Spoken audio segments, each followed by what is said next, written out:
The heat inside the Grange Hall that August afternoon was the kind that bends the air above a tin roof and makes men squint at one another as though they are reading fine print.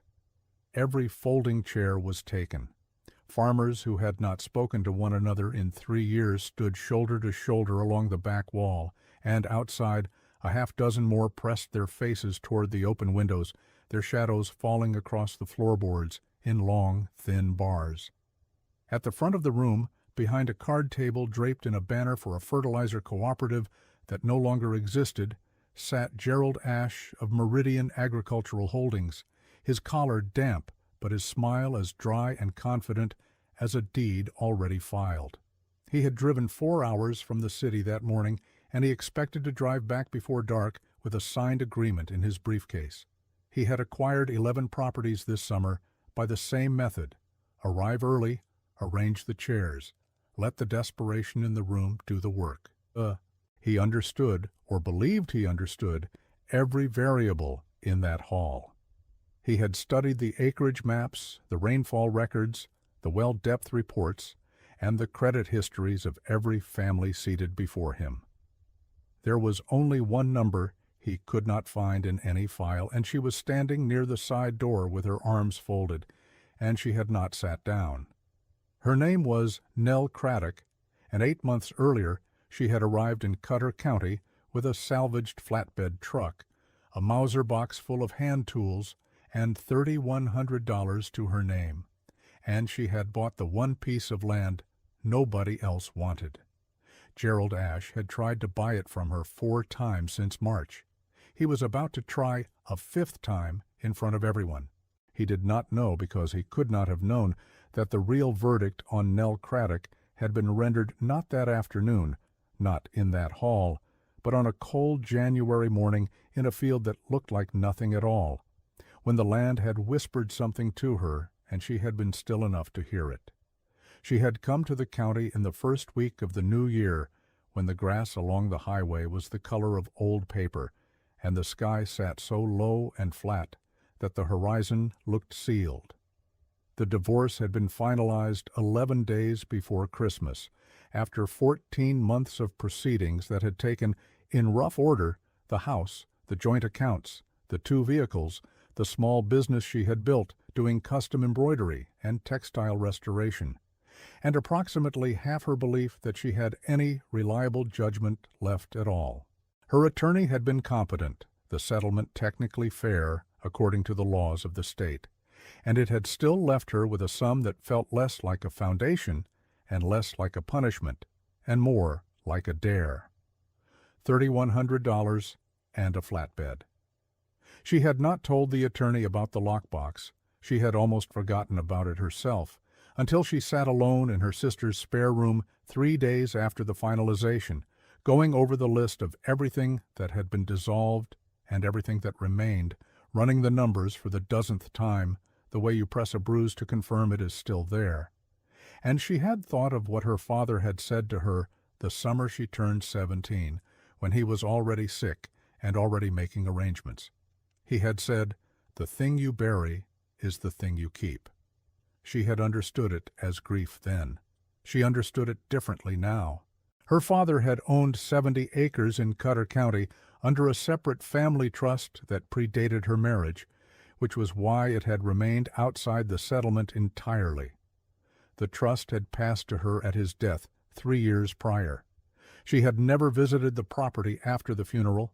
She had been too busy, and then the marriage had been too loud with its own troubles, and the land had sat on a county register somewhere, taxed at agricultural rates she had paid from the joint account without thinking much about what she was paying for.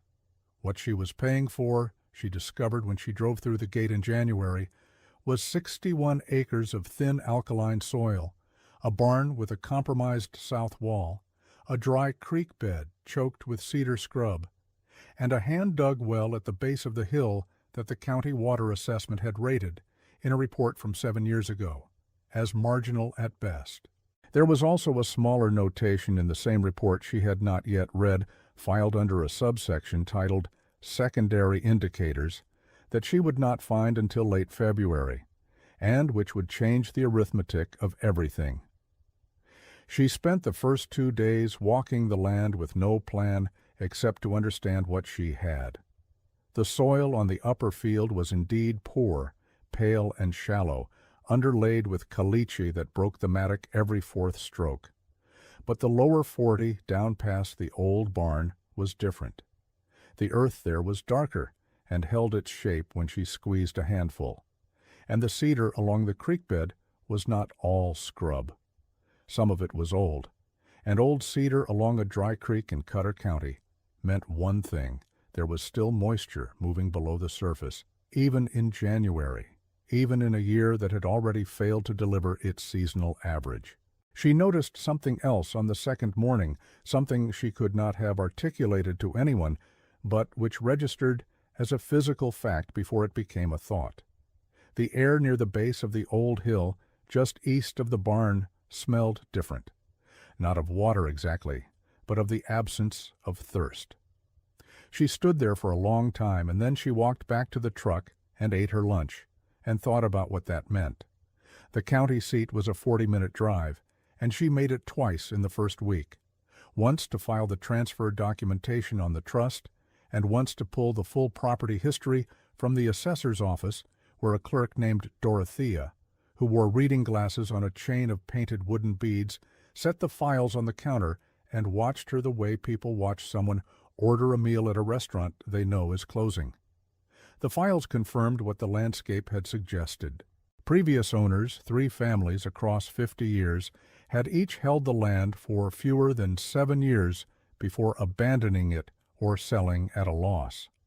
The most recent previous owner, a man who had run goats there briefly, had left a note in pencil on the inside cover of the grazing records that read simply, "Good luck." No one at the assessor's office said anything unkind.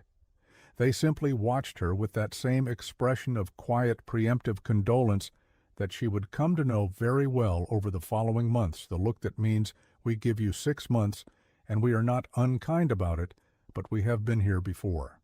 She had the lockbox out of the ground by the 3rd week of January. It was where her father had said it would be, in the northeast corner of the barn's original foundation, 3 feet down, wrapped in 2 layers of oilcloth that had held. Inside were several things: the original land survey from 1947, a sealed envelope containing a letter she read once and then folded small and put inside her shirt pocket against her chest, and a handwritten page in her father's blocky capital letters describing what he had found on the lower 40 when he bought the land and what he believed it meant. He had been a quiet man with a hydrologist's sensibility and no hydrologist's credentials, and he had spent the better part of a decade observing the way water moved through that property in drought and flood alike.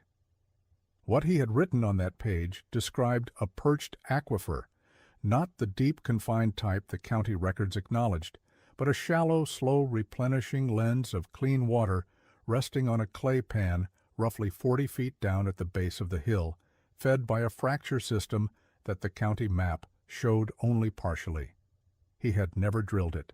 He had not had the money, and then he had gotten sick, and then he had buried what he knew in a lockbox and left it to her. The note at the bottom of the page read, "The water remembers where it came from, and it does not forget a patient keeper." She hired a licensed well driller from 2 counties over in the 2nd week of February, an older woman named Pachita, who had been drilling in the region for 30 years, and who listened to Nell's father's description with the kind of focused silence that is not skepticism, but assessment. Pachita walked the lower 40 herself, tapping the ground in certain places with a steel rod she carried the way a musician carries a tuning fork, and then she looked at Nell with an expression that was the first unsorrowing look anyone had given her in months, and said, "Your father was a careful man." They drilled on a Thursday.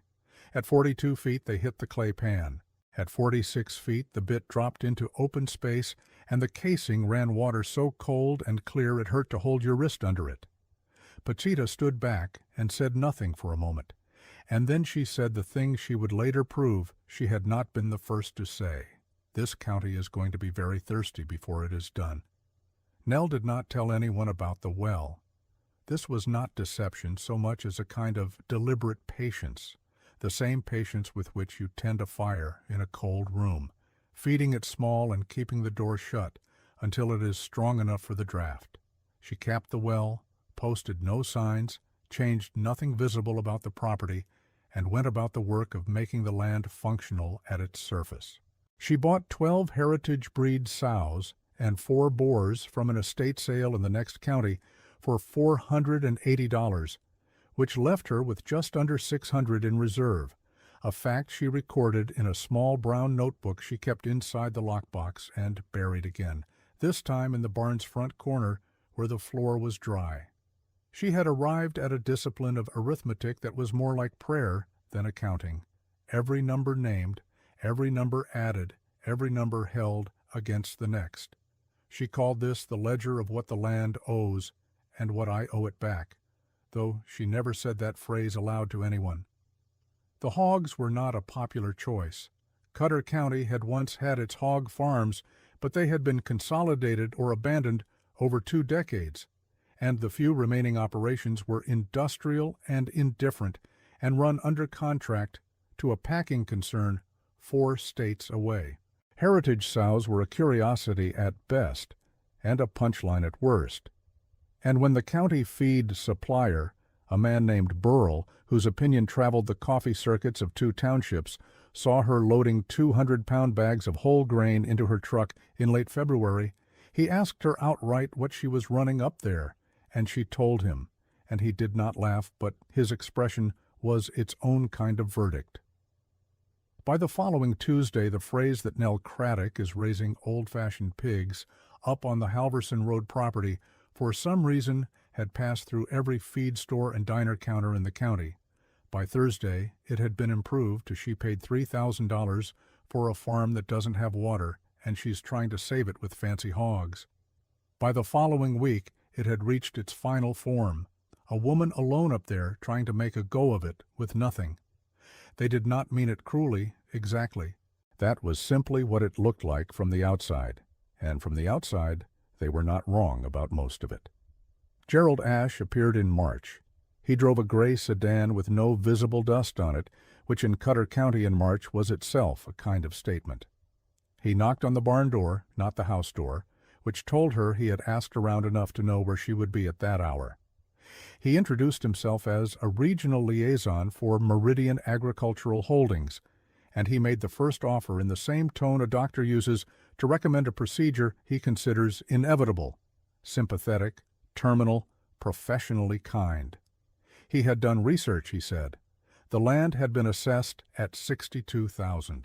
He was prepared to offer her $55,000, which he described as generous given the water situation and the condition of the improvements. He said, "It's a hard property for a single operator." She said, "I appreciate you coming out." He waited for the rest of the sentence. She did not produce it. He handed her a card. He said he hoped she would think it over and that the offer would remain open for 30 days.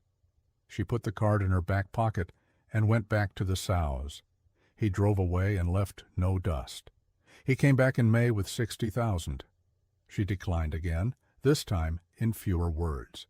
He came back in June with a different approach. Meridian, he explained, was acquiring several properties in the watershed, and there was a possibility that if the dry trend continued, the county might formalize a water-sharing compact that would favor established large operators. He said this in the tone of someone passing along a neutral fact. She understood it as what it was, the first pressure applied to a tender place. She thanked him again and noted in her brown notebook, GD a third visit. Water compact threat. Inform Patsita. She did not change what she was doing. The dry trend he mentioned was not a threat he had invented. July came in without rain and stayed that way. The creek beds in the county went from trickling to damp to cracked clay over the course of 6 weeks, and the Municipal Water Association issued a conservation notice in the second week of July that no one took entirely seriously because they had heard conservation notices before. Then August arrived with what Pasita when she called to check in, described as the kind of heat that makes the land forget it was ever otherwise. And the municipal wells dropped to 30% capacity, and the conservation notice became a formal shortage declaration, and the cattle operations in the lower valley started running short on water for their animals in a way that was no longer a theoretical future problem, but a present physical one, happening every morning at the troughs. It was in the first week of August, 6 days before the Grange Hall meeting, that old Michael Sebastian drove his truck to the end of Nell's Road and sat in it for a while before he got out. She had seen him twice before, once in early spring when he had come to look at her sows with a professional eye and offered no comment, except to say that Mangalitsa's and their crosses were misunderstood, and once in late June when he had stopped to help her reset a fence post that the roots of a dead cedar had heaved up from below. He was in his middle 80s, Hungarian-born, and had farmed the adjacent 40 acres for 30-some years before his son had taken over the operation.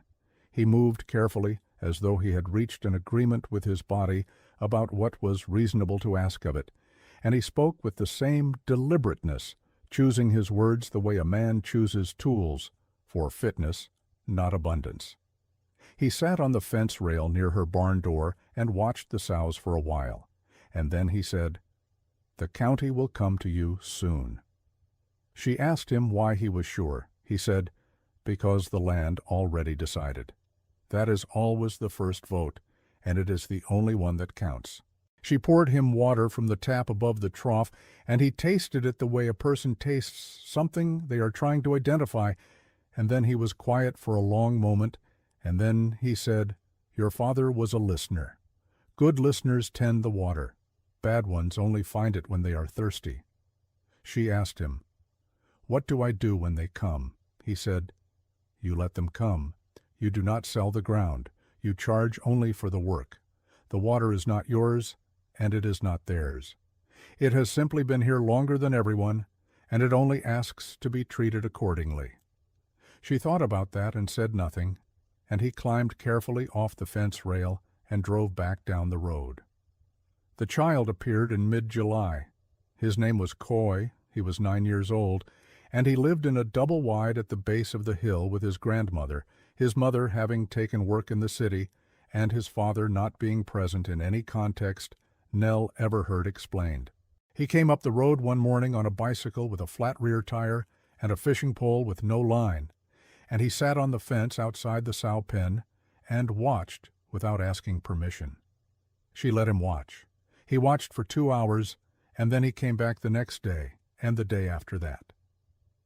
He never asked to help, but he began incrementally to be useful, passing tools, carrying water, pulling dock weed from the fence line with an air of quiet purpose that suggested he had been waiting for some legitimate work to occupy him. He named the sows without being asked, not with cute names, but with plainly descriptive ones, the way a practical man names his horses, and the names had a strange accuracy that she found herself using. Broadback, who was the largest and calmest, and who set the tone for the group, and Redeer, who was sharp and curious and always the first to notice a change in weather, and the others. He never asked about the well, and she never told him about it, but she noticed that he often stood near the wellhead when he was thinking about something, the way a person stands near a fireplace, not for warmth but for company. On the 4th day of August, a man named Dale Pittock drove up the road in a truck that had seen better years but was still proudly waxed, and he sat in the cab for a moment before getting out. And when he got out, he did not look at her directly, which told her most of what she needed to know before he spoke. Dale Pittock had been, in February, the loudest voice at the feed store when her hog project had been under general discussion. He had described it as a waste of good money in a bad field, a phrase that had circulated and that she knew had circulated because Coy had reported it to her the way a child reports a fact without understanding why it matters to the adult who receives it. Dale ran an Angus cross operation on 340 acres across the highway, and he was not a cruel man, only a man accustomed to being right by the weight of his acreage and his years, and the drought had hit him squarely. He stood outside his truck and looked at the fence post between them and said, "I heard you drilled a good well down here," she said. "I did," he said. "I've got 60 head going short on water for the 3rd day running. I can't pay you what this is worth. I know that."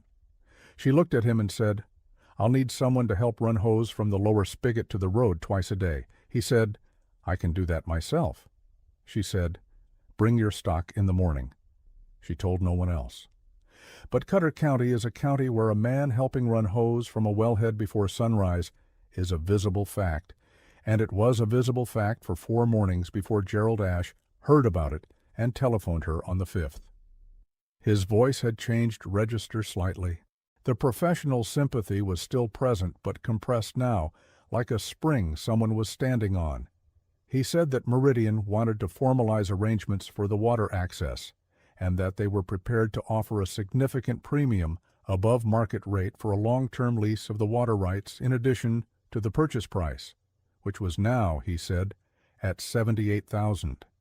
He said the word formalize the way lawyers say it to suggest that informality is a kind of exposure. She said, "I'll think about it." She put the phone down and wrote in the brown notebook, "GDA 5th contact, water rights lease offer added to purchase. The number is high because he is frightened. The water is higher." The Grange Hall meeting had been organized by the County Water Association, which Meridian had been quietly funding for 2 years in a way that was not technically a conflict, and that everyone in the county had a feeling about, but no one had stated plainly. The stated purpose was to discuss emergency water sharing protocols during the shortage. The unstated purpose was visible in who had been invited to speak and who had been placed in the audience. Gerald Ash was behind the card table. The County Water Association's administrator was beside him. The Grange Hall was full because the shortage was real and people were frightened, and frightened people will sit in any chair that faces a table with a plan on it. Nell stood near the side door. Ash opened by acknowledging the severity of the situation in the measured, pastoral tone of someone who has practiced the word community in front of a mirror. He outlined a proposal. Meridian would acquire the water rights in the affected watershed parcels and manage distribution through a structured access program. The fee schedule was printed on a single sheet of cream paper that was passed from hand to hand. She watched people's faces as they read it. The numbers on the sheet were not outrageous. They were the kind of numbers that looked like a service rather than a fee until you multiplied them by a dry August and a dry September, and possibly a dry October, at which point they looked like something else entirely. He moved through his remarks with the fluency of a man who believes he has already won. And then he said, almost as an aside, that the good news was that Cutter County did have at least one significant water resource that had not yet been incorporated into a formal management structure. And he looked toward the side door, and the room followed his look, and Nell felt the particular texture of being looked at by 50 people at once, which is not like being seen, but more like being counted. She said, "Mr. Ash, could you tell the room how you know the exact depth and flow rate of my well?" He stopped. She said, "You quoted 31 gallons per minute in your lease proposal. The county water report from 7 years ago rates this property as marginal, as your number is current. It did not come from the county report." He opened his mouth in the way that a man opens his mouth when he is sorting between several things he can say and determining which one will do the least damage. She did not wait for him to finish sorting. She said, "Someone accessed my property without permission to conduct a water assessment. I have the dates of the unauthorized tire tracks in the lower field, and I have a neighbor who observed the vehicle." She let that sit in the heat of the room for a moment, and the moment was its own kind of verdict. Dale Pittock, who was seated in the 3rd row with his hat on his knee, looked at the hat. Mikhail Sebastian, who was near the back, looked at nothing in particular, but she knew he was listening. Coy was outside a window. He had not been invited, but he had come. She could see the top of his head. She set her own sheet of paper on the table next to Ash's cream sheet, and she said, "I am not selling the water rights, and I am not selling the land." She said, "What I will do is run the wellhead as a community access point through the end of October with a metered draw and a cost of labor fee that I have calculated at $1.60 per 100 gallons to cover my pump costs and the time of anyone who helps run the lines. This is not a charity, and it is not a business. It is a county well, and I am its custodian, and my father was its custodian before me, and the water has been here considerably longer than any of us, and it does not ask to be sold." She looked at Ash. She said, "I would appreciate it if Meridian did not attend any further county water meetings on the grounds that their interest here is not the county's water." The room was quiet for a time that felt longer than it was. Then Dale Pittock put his hat back on his head and stood up and said, "I'll run the lines mornings." A woman in the second row said she could coordinate the scheduling. A man near the window said he had 600 feet of 2-inch hose in his barn since last year. Gerald Ash gathered his cream sheets from the table with the careful composure of someone doing it for the last time, put them in his briefcase, closed the clasp, and walked out the door without using the word community again. The briefcase handle caught the doorframe slightly as he went through, a small noise that was nonetheless audible in the quiet room, and nobody looked away from Nell to watch him go. Mikhail Sebastian came to the farm on the morning after the meeting. The sky had changed overnight, not broken yet, not raining, but altered in the way a face alters when something held behind it finally releases, and there was a faint bruised color along the western horizon that Coy, who was already at the fence, described with his customary plainness as rain-colored. Mikhail sat on the fence rail, same as before, and watched the sows, same as before. And after a while he said, "Your father put a thing in the ground and you found it." She said, "He put several things in the ground." He said, "Yes." "That is how you know a person understood what land is?" She thought about that and said, "He said the water remembers where it came from." Mikhail nodded. He said, "So does everything. The keeping is in the returning." The rain began 3 days later. Not the kind of rain that is an event, but the kind that arrives as though it has simply decided to resume something it had set aside, soft and persistent, and carrying the smell of cedar and deep soil that the county had not smelled in so long that several people, when they described that day afterward, mentioned standing outside in it a moment longer than necessary, just to be sure it was real. The creek bed along the lower 40 ran by the second day, clear and cold over the limestone shelving at the bend, and Coy sat on the bank and watched it with the absorbed expression of someone observing a thing that validates something he had believed without proof. The sows found the wet ground along the lower field and moved through it in a slow, contented procession, Broadback first and Redear just after, reading the water in the grass the way they had always seemed to know it was there, and perhaps it had always been there in the thin alkaline way that the upper field denies and the lower field concedes. By September, the well was serving 11 families on a rotating schedule. Nell had hired a young man from the next township to help with the logistics, paying him from the labor fees, and had added 2 more heritage breeding pairs, bringing her total investment in the operation to just over $20 and some good thinking past what she had started with, a fact she recorded with the acknowledgement that the arithmetic had shifted in her favor by a margin she had not dared name in January, a fact she recorded in the brown notebook with a plainness that the number deserved. A buyer from a specialty cured meat operation in the capital came out in mid-September on a lead from a regional food cooperative and walked the pens with the slow thoroughness of someone doing arithmetic in their head. And when he made an offer for the first processing lot, the price per animal was 40% above what the commercial operations were receiving from the packing concern that Dale Pittock and others had been working with for years. Dale heard this figure as figures in Cutter County will travel. And he came back up the road a second time, this time with his hat already in his hand, before he got out of the truck. And he stood at the fence and looked at Broadback and said, "I had that wrong." She said, "You had what seemed obvious right. That is different from having it wrong." He thought about that for a moment and said he appreciated the distinction. She said she was looking for someone who knew the back roads to drive a second delivery route for the metered water schedule, and asked if he was interested. He was. Pachita came in October, as she had said she would, to run the dry season assessment on the well.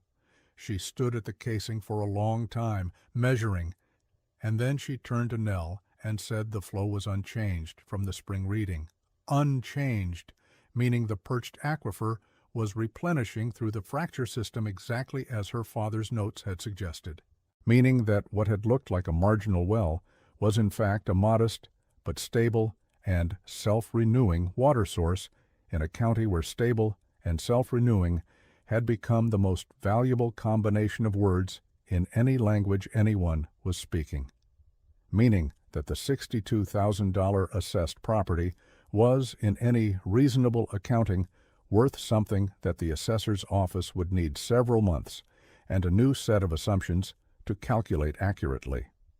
Pachita put her measuring rod back in the truck bed and looked at the property for a moment. The barn with the repaired south wall, the sow pens with their heritage bloodlines and their plain practical names, the wellhead with its volunteer scheduling sheet in a plastic sleeve tacked to the post, the boy sitting on the fence watching all of it with his fishing pole that still had no line. She said, "Your father would recognize this." Nell said, "I think that was the plan." She filed the updated property survey in November with Pachita's flow assessment appended as a registered hydraulic report, and she had it recorded at the assessor's office, where Dorothea, with the painted wooden bead glasses, looked at the documents for a long time, and then at Nell and said, without any preceding context, that she had always thought the Halverson Road property was underread. Nell thanked her and drove back up the county road in the salvaged flatbed, which was running somewhat better than it had in January because Dale had traded her 2 mornings of mechanical work for 2 weeks on the water schedule, a trade she had accepted with the recognition that this was how communities that intend to survive tend to organize themselves, not by the formalized management of their scarcities, but by the informal distribution of their capabilities. The ledger in the brown notebook, buried and unburied and buried again through the seasons, now ran to 32 pages. 2. The arithmetic it contained had begun in January as the pure mathematics of whether a woman with $3,100 and a piece of bad land could remain standing long enough to find out what she had.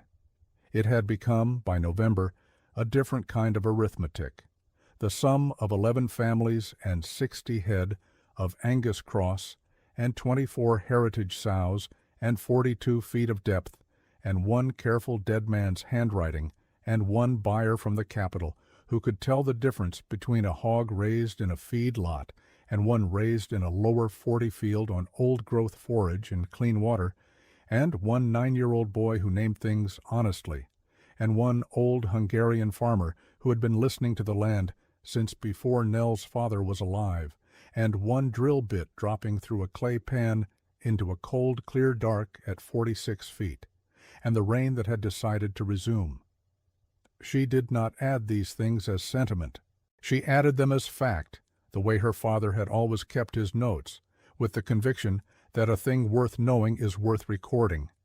And a thing worth recording is worth keeping somewhere the wrong hands will not find it, and the right hands will know to look. The water remembers where it came from, and it does not forget a patient keeper. She had written that on the inside cover of the notebook in January, not because she understood it fully then, but because it was her father's voice, and she had wanted to carry it with her into the year. By November she understood it the way you understand a thing that has been tested, not as wisdom borrowed, but as knowledge earned, the kind that comes from standing still in a field when everything you own says you should be moving, and hearing, in the cold alkaline air, the faint and serious whisper of something that has been here longer than the deed and is not going anywhere, and deciding on the evidence of that whisper alone that you are not going anywhere either. The rains continued through November, gentle and adequate, and the creek ran clear, and Broadback moved through the wet lower 40 in the early mornings with the slow authority of something that belongs to a place. Coy brought his bicycle up the road one morning with the rear tire finely patched, and he parked it against the barn and came to stand beside Nell at the fence rail, and they watched the sows in the new grass for a while, and then he said, in his plain practical way, "This is a good farm now." She said, "It was always a good farm." He thought about that. He said, "Nobody knew that but your dad and you." She said, "And you." He considered this with the serious expression he brought to most facts, and then he said, "And the pigs." She said, "Yes, and the water." He nodded as though this were a complete and sufficient account of the year, which, in the way that mattered, it was.